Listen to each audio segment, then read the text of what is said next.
প্রশ্ন করেছে, কেমন আছেন হুজুর, আপনার কাছে আমার একটা প্রশ্ন ছিল।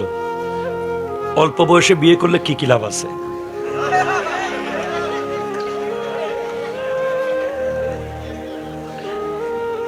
বিয়ের বিষয়ে পরিবার মানতে চায় না, এই কথাটা নিয়ে যদি কিছু বলতেন।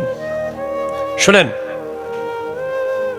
আমাদের সমাজে এত বেশি বিয়েকে কেন্দ্র করে ব্যাড চিন্তা, ব্যাড কালচার, ভুল ইনফরমেশন মাথায় ঢুকেছে, যেগুলো বের করতে হলে ওই ওপেন হার্ট সার্জারি মতো অপারেশন করতে হবে, সমাজকে অপারেশন করতে হবে।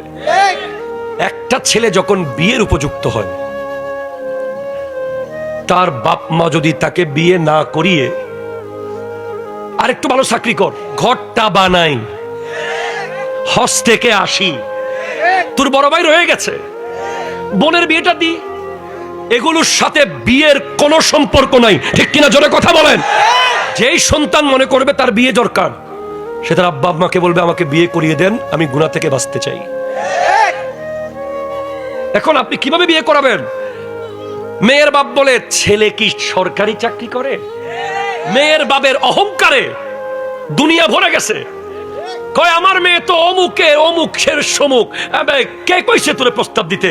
আমার মেয়ে তো এলাকার শ্রেষ্ঠ। আরে ভাই, মেয়ে নিয়ে অহংকার করা উচিত নয়, ঠিক কিনা কথা বলেন। আপনার যদি মেয়ে থাকে, একজন রিকশাওয়ালা ছেলেও আপনাকে প্রস্তাব দিতে পারে, একজন দিনমজুরের ছেলেও প্রস্তাব দিতে পারে। যে কোনো পুরুষ, সে যদি পুরুষ হয়, সে প্রস্তাব দেওয়ার অধিকার রাখে। আপনি কবুল না করলে বলবেন ইনশাআল্লাহ আমরা ভেবে দেখব।